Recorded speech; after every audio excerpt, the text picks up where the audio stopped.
Mónica Macha porque hizo una presentación de un proyecto pidiendo que no se apruebe este decreto del presidente de la Nación. Está en línea la diputada Mónica Macha. Mónica, buenas tardes, ¿cómo estás? Hola Luisa, ¿qué tal? Buenas tardes, ¿cómo estás? Bien, muy bien. Bueno, preocupada, y me quedaron afuera un montón de reclamos, luchas Ujú. y momentos realmente muy difíciles por los que atraviesa la población. Primero, antes de hablar de este proyecto que presentaste, ¿qué es lo que estás viendo? Yo lo que veo es un gobierno nacional que está destruyendo el Estado, me estoy escuchando doble. Ah, bueno, vamos a mejorarte así no tenés eco y no te desconcentra en tu discurso. ¿Ahora escuchás mejor? Ahora sí, Ahora sí, un sí. poquito. Bueno, No, me escucho. te seguís escuchando. Bueno, Sí, mientras yo hablo aquí, el operador está tratando de, bueno, corregir esos vicios técnicos que a bien. veces están. Decías, bueno, en principio lo que estabas viendo era un gobierno. Un gobierno que destruye, ahora está perfecto, que Ah, bueno. destruye el Estado, que destruye las políticas públicas, que está generando una destrucción a niveles que ni la dictadura pudo, ¿no? No, o sea, es como una instancia novedosa, tristemente novedosa para la Argentina, pero donde el desarme de todo el entramado institucional y social de la Argentina está siendo destruido, ¿no? Yo creo que esto es de una gravedad insoportable, porque bueno, vos hablabas recién del Garraham, por traer un ejemplo, ¿no? Pero pensar en un hospital nacional, que es un hospital de referencia para todo el país y para inclusive países de la región, porque es un hospital especializado, o sea, de súper complejidad para pediatría, y que hoy ya sabemos que en el contexto de todo lo que está sucediendo ya hay cirugías que se postergan, o sea, esto quiere decir que hay niñeces que necesitan una atención que no logran concretar, entonces ya digo, pasa límites gravísimos para la vida de las personas y para situaciones críticas, ¿no? Porque si un niño o niña necesita una intervención en el Garraham es porque realmente la situación es crítica y esto hoy el Estado no lo está garantizando como tantas otras políticas centrales, alimentos, o sea, ni siquiera estamos pensando en cuestiones que puedan ser de mayor profundidad, sino las cuestiones básicas, educación, salud, seguridad, Bueno, ahora ya porque la sabemos que seguridad hay, también. claro, ya sabemos que hay frazadas, por ejemplo, en el Ministerio de Petovelo y que no se están repartiendo con el frío que hace. Ya sabemos lo que ha pasado con las discapacidades también y con el presupuesto. Ya hemos visto el retiro de Sí. medicamentos oncológicos y así la lista es interminable, Mónica. Sí, sí, sí, porque yo creo que es esta instancia donde después salen a festejar que la inflación aumenta poquito, que es 1 punto y pico, pero la cuestión es cuál es el costo social de todo esto, ¿no? Ese intento de tener determinados números macroeconómicos, pero que la vida cotidiana de las personas se está volviendo realmente insoportable. La marcha de los jubilados da cuenta de esto, ¿no? Del salario que tienen de lo que implica una jubilación mínima, ya sin la cobertura inclusive que tenía PAMI antes del 100% en medicamentos. Digo, pensando en una familia que tiene tal vez una persona jubilada que no puede sostenerse sola, ni que hablar si alquila. Si alquila es alquila o ni siquiera una mínima puede llegar a cubrir un alquiler. Entonces, me parece que es una situación muy caótica en términos sociales y que obviamente, como vos decís, esa instancia tan compleja en lo social se sostiene, digamos, a un límite o se sostiene, digamos, contenida, entre comillas, porque también aumenta la represión y aumenta la criminalización. Todas las leyes que Patricia Bullrich logra en el Congreso, entre esa alianza con el PRO, Libertad Avanza y Radicales, son todas leyes que tienen también que ver con generar más criminalización de la protesta social.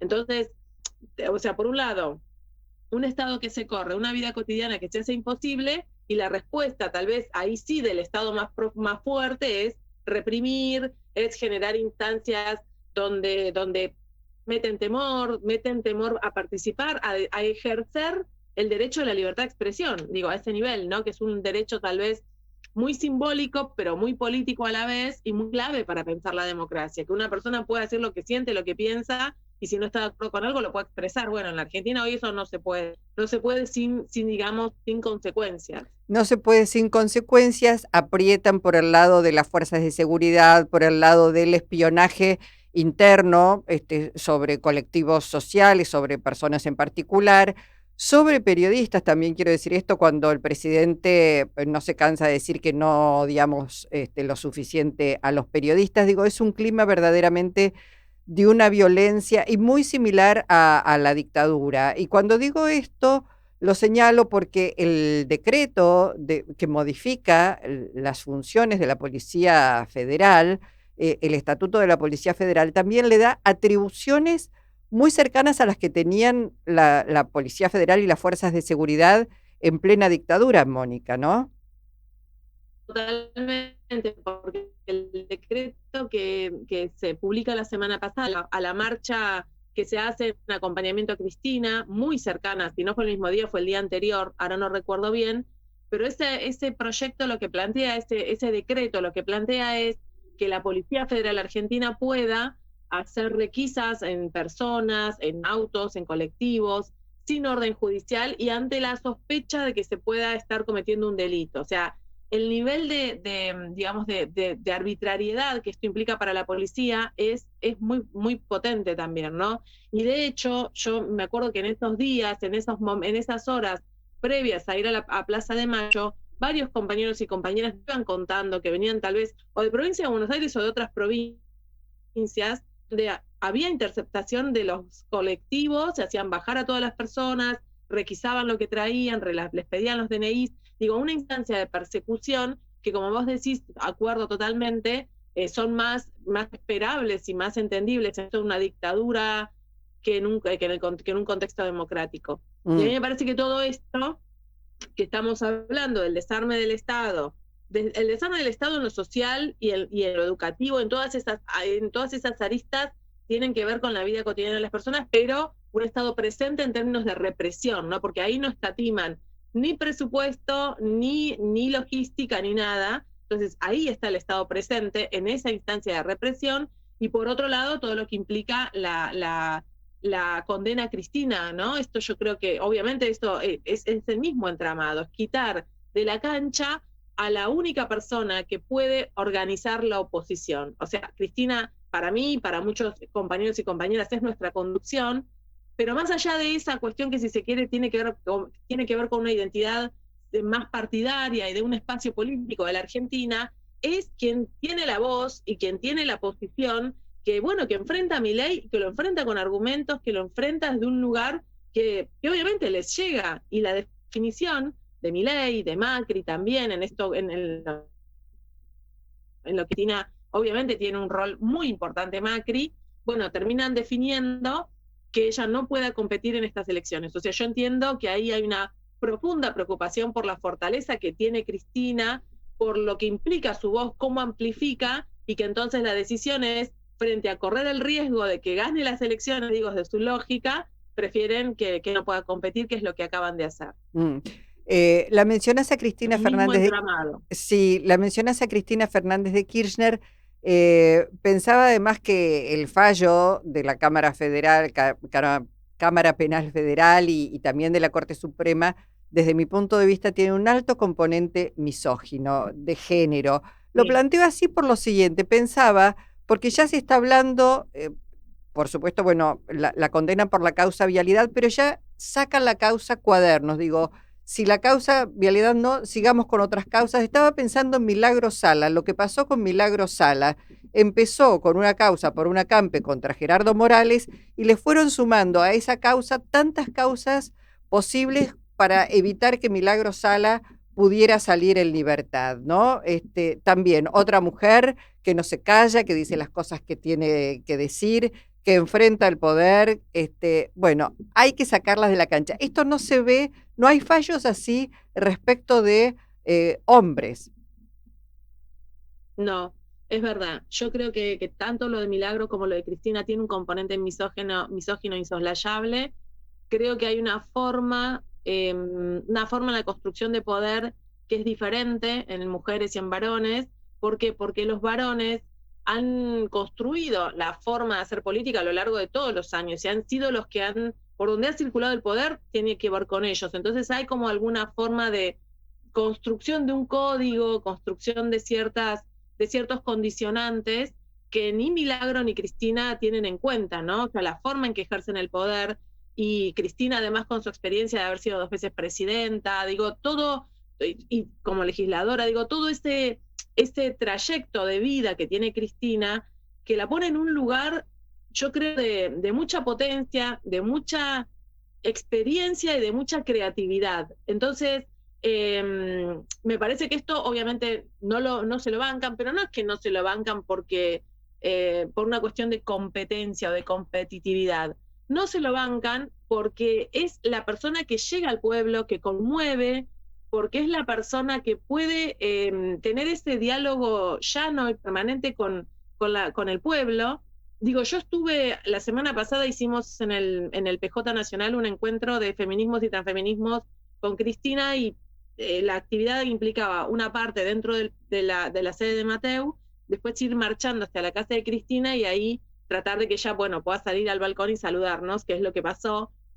Bueno, cómo conmueve Cristina, que toca una fibra distinta que cualquier otro político. Por eso a mí me parece siempre necesario hacer esta distinción entre referentes políticos y referentas políticas, que hay muchos, y vas y se siguen constituyendo. Digo, yo creo que el campo popular en esto tiene una permanente producción de nuevas referencias políticas, de todas las edades, con todas las de distintas trayectorias, pero Cristina es una lideresa, y eso es otra cosa, y me parece que está en otro lugar, y que por eso también la definición que encarna el Poder Judicial, que de algún modo que operativiza el Poder Judicial, pero una decisión que es de los verdaderos dueños de la Argentina, y es decir, bueno, que Cristina no pueda competir, que no pueda volver a unificar y a traccionar una alternativa de oposición fuerte a Milei, que es lo que necesitamos por otra parte, ¿no? Porque si bien nosotras podemos estar dando cuenta, y mucha gente en nuestro país da cuenta de lo que significa la presidencia de Milei,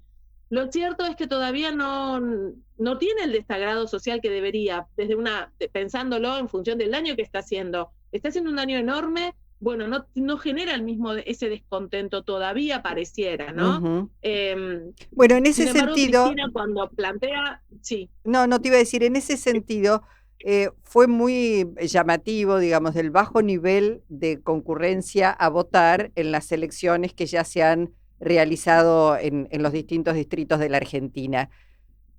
¿Qué entendés que la militancia debería hacer para entusiasmar a la gente? Porque, digamos, hay gente que ya bajó los brazos, hay desilusionados de la política, sigue habiendo todavía enojo. ¿Qué entendés? ¿Cómo se revierte esa situación de volver a convocar a la participación?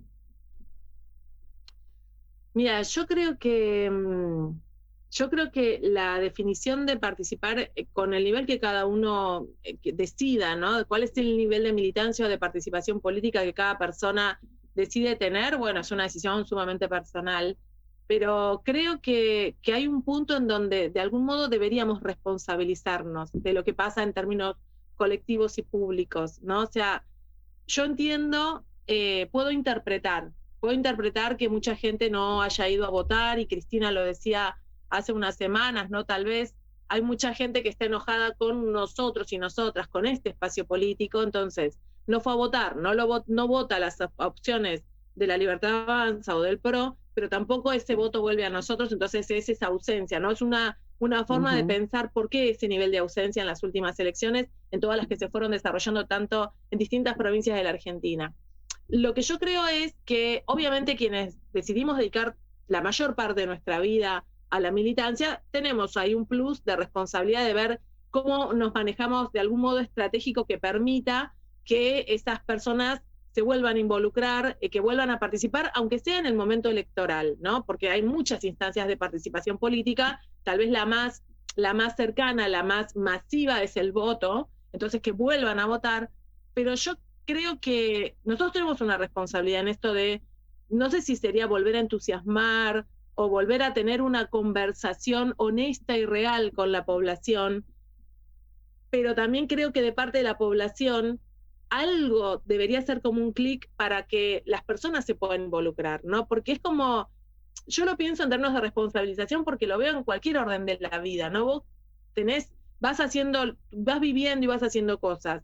Hay un punto en donde vos decís, bueno, yo para mi vida quiero esto, bueno, digo, ¿cómo? Tal vez sea que otras personas se involucren en política, que compartamos este espacio con otras miradas, con otras perspectivas, pero lo que creo es que no interpreto por qué la gente no va a votar, pero no lo puedo justificar, porque me parece que hay un punto en donde para nosotros el votar nos ha costado tantos compañeros y compañeras que dieron la vida para que podamos votar y para que podamos tener márgenes de libertad, que creo que hay algo de esto, decir, bueno, no sé si es volver a entusiasmar, tal vez es una pregunta, tal vez es repreguntar, tal vez Sí, es decir, ¿cómo se involucran todas las personas? Porque es muy necesario ese involucramiento, sí, sea para votar o sea para cambiar los espacios políticos, pero hay que hacerlo porque si no, lo que gana es la despolitización, que es lo que la derecha quiere, es lo que el mercado quiere, que nos deprimamos, que no encontremos salida y nos quedemos en casa y no vayamos a votar. Hay bueno, una responsabilidad nuestra, seguro, pero no es solamente nuestra, es el también es de la población. claro, bueno, es el triunfo del individualismo. Creo que me salvo solo, cuido mi quintita, cuando en realidad hay que volver en todo caso, a explicar que esto no es así, con datos muy concretos, con ejemplos muy concretos, y además explicar que si no vas a votar, aunque no gane tu candidato o tu candidata, en realidad estás dejando que decidan por vos. Y después, entonces, Exactamente. eso, ¿no? Le estás dando la posibilidad a otra persona que elija por vos, porque otros van a ir a votar, y vas a dejar, bueno, por lo menos de hacer el intento de modificar con ese voto la realidad. Después tenés otras opciones de participación, como vos decís, pero el voto creo que es una herramienta, fundamental. Veremos qué es lo que pasa. A propósito de eso, están todas las fuerzas políticas, discutiendo candidaturas, cierres. ¿Cómo imaginas, sobre todo pensando, provincia de Buenos Aires es el territorio hoy en disputa, este, para el peronismo y también obviamente para el mileísmo o como quiera llamarse, donde ahí aparece el PRO como furgón de cola de Milei, junto con otros, los radicales con Peluca, etcétera, etcétera? ¿Qué imaginás que va a pasar allí? Esto que planteas, bueno, la necesidad, porque digo, la unidad está claro que es necesaria. Ahora, volver a unirse para qué, solo para ganar, porque digamos, Alberto Fernández ganó, porque hubo allí, un acuerdo para poder ganar las elecciones, pero después esa unidad no alcanzó para gobernar. ¿Cómo imaginás que debe ser lo que viene dentro del peronismo? ¿Alcanza el peronismo en sus diferentes variables o habrá que convocar a otras fuerzas también para que se sumen en un frente? Yo diría un frente democrático. Mira, lo planteo como si hubiera una dictadura, pero hay una cantidad de medidas que se asemejan mucho a la dictadura, por eso digo un frente democrático, planteo. ¿Qué imaginas? Bueno, yo sé que los compañeros que están con esa responsabilidad, sé que se van a reunir, bueno, lo que aparece no iba a ser hoy, al final hoy no, será el viernes. Es como una preocupación muy candente, muy actual. Y bueno, esa discusión es la que se va a dar y es ver ahí qué es lo que resulta. Yo creo que la cuestión de la unidad es necesaria porque es más probable que si no estamos unidos gane la libertad de avanza, no está todo muy finito, entonces hay un punto en ese sentido. Después es cierto que la unidad, como decías vos, con la unidad solo tampoco alcanza, ¿no? Porque después es ver cómo se desarrolla todo ese proceso político, y cuáles son los acuerdos que podemos llegar a tener. Yo creo que en relación a esta elección hay como una posibilidad de ver cómo lo ejercitamos, porque es una elección legislativa, entonces no entraría tanto el tema de cuál es la propuesta de gobierno, digamos, eso quedaría para el 2027. Sí me parece que hoy necesitamos, por supuesto, necesitamos tener una buena, podamos recuperar bancas en el Congreso, no podemos perder ni una y necesitamos ganar más, porque la única forma en este contexto y haciendo también, poniendo en valor la democracia, la única forma de poder generar algunas modificaciones profundas, digo, derogar algunas leyes, sancionar otras que son necesarias, es teniendo mayoría en el Congreso. Y hoy no, esos números no son los que necesitamos, somos menos de lo que necesitamos, cuesta muchísimo poder establecer algunos acuerdos con otros espacios, entonces en la medida en que quienes creemos en la democracia y creemos que hay que ponerle un freno a Milei y que el Congreso es un lugar para ponerle un freno, necesitamos, bueno, cuál es, o sea, poder ubicar ahí cuál es esa propuesta que fortalece y que permite recuperar bancas, no perder ninguna y recuperar más bancas. Hay algo, yo creo que tiene que ver con el proceso que hacemos en la Argentina, que es hacer una experiencia distinta en el marco de las coaliciones, ¿no? Durante muchos años en Argentina lo que caracterizaba era el bipartidismo, pero ahora es como las bicoaliciones, es otra instancia. Entonces, ¿cómo es la vida de una coalición? Eso yo creo que lo tenemos que poder ir dándole forma. O sea, tenemos como una experiencia muy compleja lo que pasó en la presidencia de Alberto, que yo ahí separo también lo que es el proceso, un proceso que salió bien es ganar la elección y ponerle un freno a Macri. Eso estuvo perfecto. Ahora, gobernar es otro proceso y es otra cosa y tiene otras complejidades. Bueno, que ahí yo entiendo, no pudimos ubicar un mecanismo concreto, real, para que esa coalición pueda funcionar y para que en esa coalición, que tiene que funcionar bien, también tiene que estar de algún modo muy en claro, tiene que quedar claro cuál es el aporte de cada espacio político, porque no valemos todo lo mismo. Entonces, porque hay una territorialidad, porque hay referencias, por un montón de cuestiones que creo que es lo que no pudimos hacer en la coalición de lo que fue el gobierno con la presidencia de Alberto. Pero me parece que son los desafíos de esta etapa política también para nuestros espacios. Y eso es lo que está en discusión y en disputa también. Bueno, esperemos que esa disputa, esa discusión se salde. Ya Milei lleva casi cumpliendo los 2 años de gobierno y está en su periodo de medio término. Ya ha dicho el vocero, el jefe de gabinete, que va por un segundo mandato, por la reelección, Javier Milei. Esto es que alguna posibilidad debe estar viendo, en todo caso, para plantear eso, porque con tierra arrasada como está quedando la Argentina, atreverse a querer seguir gestionando este país, bueno, eso será posible si no hay ningún tipo de reacción, ¿no? Y si el Fondo Monetario Internacional, los mercados siguen abonando, digamos, a este gobierno y al endeudamiento brutal y feroz que tiene la Argentina y que recae sobre las espaldas de cada uno de nosotros, los ciudadanos y las ciudadanas.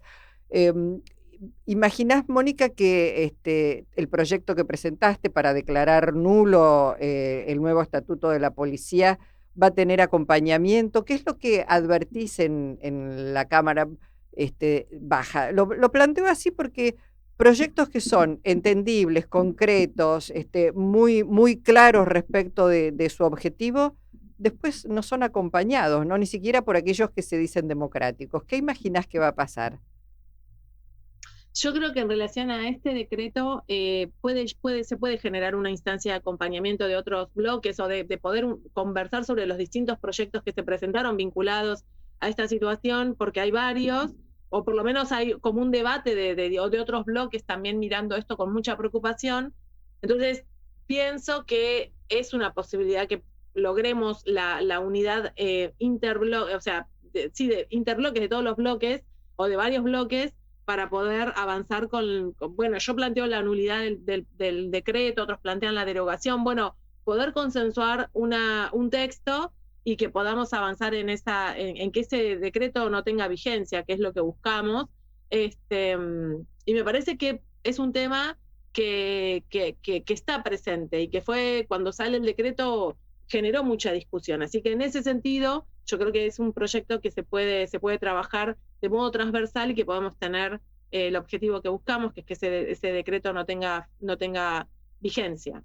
Bueno, Mónica, gracias por tu tiempo, gusto de escucharte y verte también y bueno, nos seguimos comunicando. Un abrazo grande. Muchas gracias, un abrazo enorme, gracias. Hasta pronto. Mónica Macha, diputada de Unión por la Patria.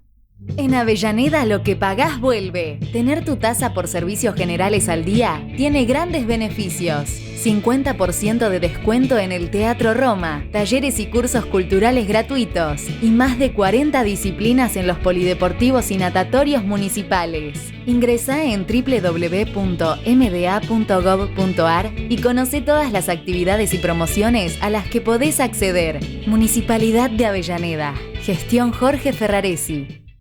Capacitate de forma fácil y gratuita. Accede al Instituto Legislativo de Capacitación Permanente en legislatura.gov.ar. Legislatura porteña. Nos une la ciudad. Grupo Petersen. Desde 1920, construyendo el país. Hay una nueva obra social de la ciudad de Buenos Aires, una OSVA que crece a diario pensando en sus afiliados y afiliadas. Conoce todas las prestaciones ingresando a www.osva.org.ar. OSVA, cuidamos lo más importante, tu salud y la de tus seres queridos. En Laboratorios Vago, tu vida nos inspira a innovar junto a los mejores, a crear valor en equipo para estar siempre cerca y ofrecer productos de calidad que aseguren tu bienestar y el de tu familia en cada etapa de la vida. Laboratorios Vago, ética al servicio de la salud. Todo el tiempo hay ideas. Hay ideas simples y no tanto. Hay ideas que nos asombran siempre y hay otras que nos cambian para siempre. Hay ideas grandes y hay grandes ideas. Hay muchas ideas. Lo importante es que funcionen. Como Banco Credicop, el banco cooperativo ideado para que nuestros sueños se hagan realidad. Hay otra idea de banco y funciona. Súmate. Banco Credicop Cooperativo. La banca solidaria. Cartela comercial y de consumo. Consulte productos y servicios en www.bancocredico.com o a través de Credicop. Responde al 0810-888-4500. Legislatura porteña. Entérate de todo lo que estamos haciendo. Ingresá a legislatura.gov.ar para saber más. Nos une la ciudad. En la Defensoría del Pueblo de la Ciudad Autónoma de Buenos Aires trabajamos cada día para estar más cerca tuyo. Por eso tenemos una nueva línea de WhatsApp para que hagas tu reclamo. Escribinos al 11 7128 8301. Simple, rápido, accesible y podés contactarnos desde cualquier lugar. Estamos para defenderte, ahí, donde vos estás.